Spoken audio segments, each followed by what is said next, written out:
Interesting now that this motion is about to be heard, because we about to find out a lot of stuff that we didn't know. We're about to find out a lot of stuff that we didn't know, because the officers, I think Dirk got a better chance than what people giving him. Look, I'm gonna tell you like this, right? A couple of years ago, I was using somebody's stipulation of facts, and I was saying, hey, dude, tell him. Look at his stipulation of facts. Look at the stuff that he agreed to with the government. He telling.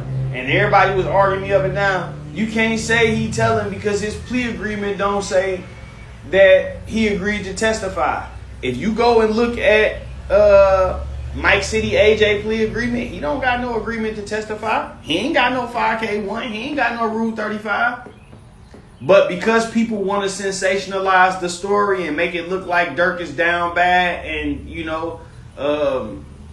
he cooked, he fried, they gonna say, well, if he plead guilty and say this, then that means he agreeing to this. That's telling.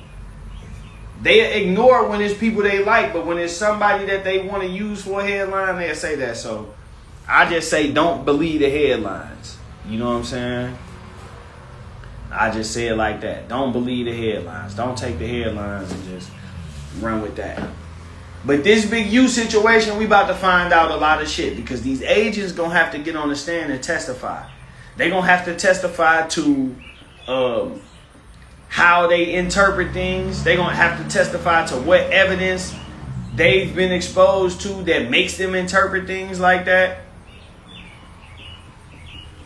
It's a lot of shit, you know what I'm saying, that's gonna come out.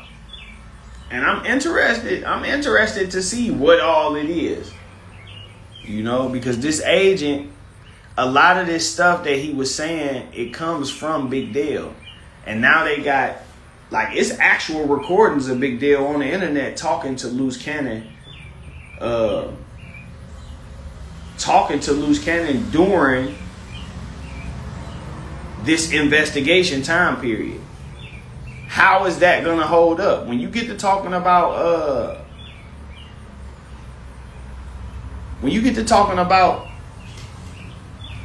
a motion for severance, shit like that.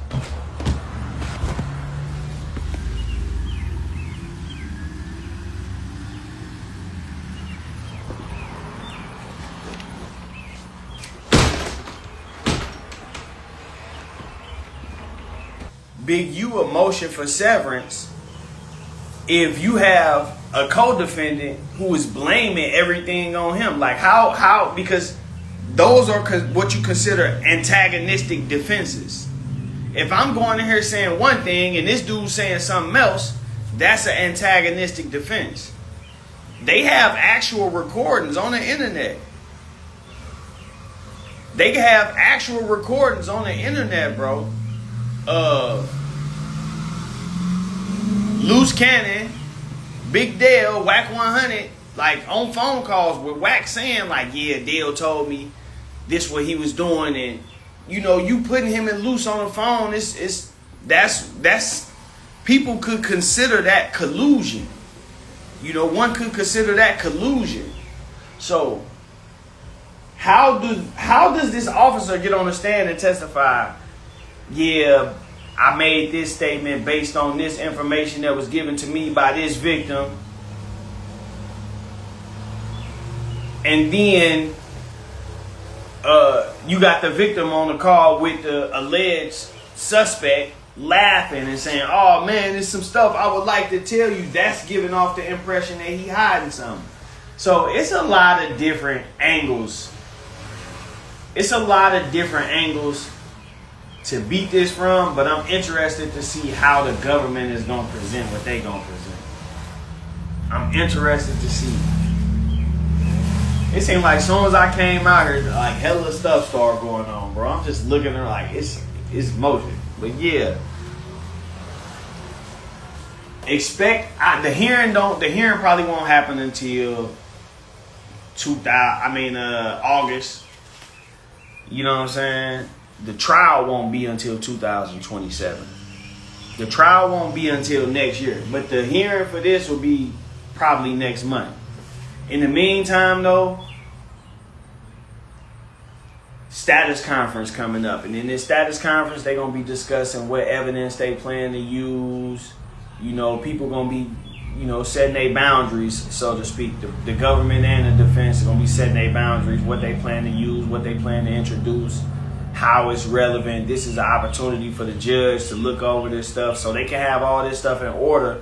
When they get ready to go into the actual hearing, it's as clean as possible. Because this is a heavy case. There's a lot of stuff going on in this case. It's a lot of information. They say they got like 1 million pieces of evidence. 1 million total pieces of evidence in this case. That's crazy. 1 million. Y'all got to think though. 20 gigs. What they say is 40 gigs. Whatever. It's a lot of shit. Digital. So, you know, they say they have a total of 1 million, over 1 million pieces of evidence in this case, which tells me that, you know, it's complex. It's a lot of stuff that they trying to piece together. It's circumstantial. If this was like not a circumstantial case, then they'd just be able to bring the shit in, open and shut, boom. But I ain't gonna lie, I don't even think this case, the part of it containing Big Dale, I don't think it's gonna hold up. He done too much. And that's why I believe they haven't sentenced him yet. Because he thought he was gonna just wear the wires, do that part, and then he gonna get a deal and get like, no, you gotta go through the whole thing. And I really believe that's because Big Dale case been going on for like 5-6 years. He still ain't hit a prison yet. You know, he waiting. That's what you was arguing in the motion a couple of months ago, that the government is waiting until after certain things happen in his case to even get these guys their time. They keep pushing it back and pushing it back because they don't want to. They don't want him to be able to cross-examine these dudes and say, "Hey, yo, you got a deal for this testimony, right? Or didn't you get some kind of leniency?" He don't want that brought up. The government, they don't want that brought up. So they keep pushing these guys' stuff back. But in the meantime, these dudes haven't gotten what they work for.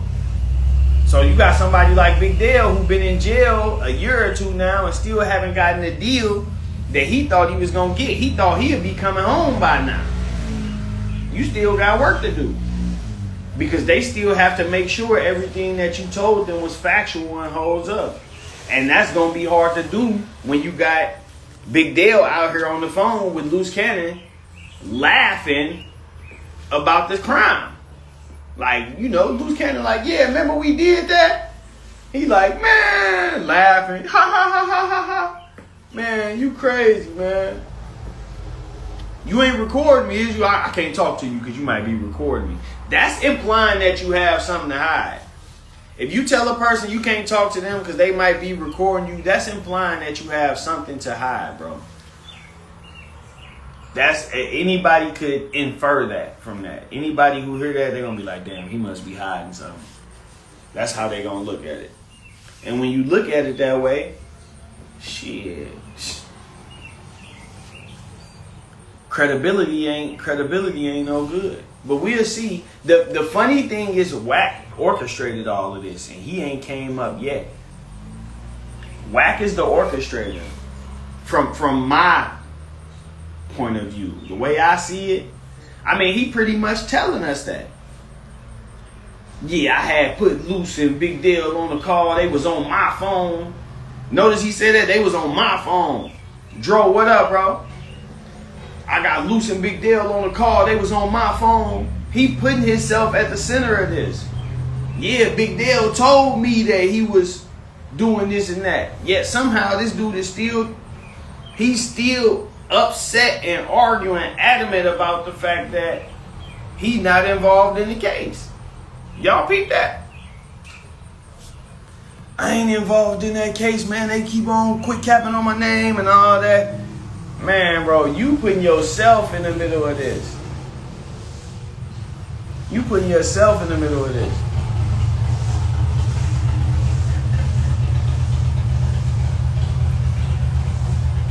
Yeah, for sure. I'm doing.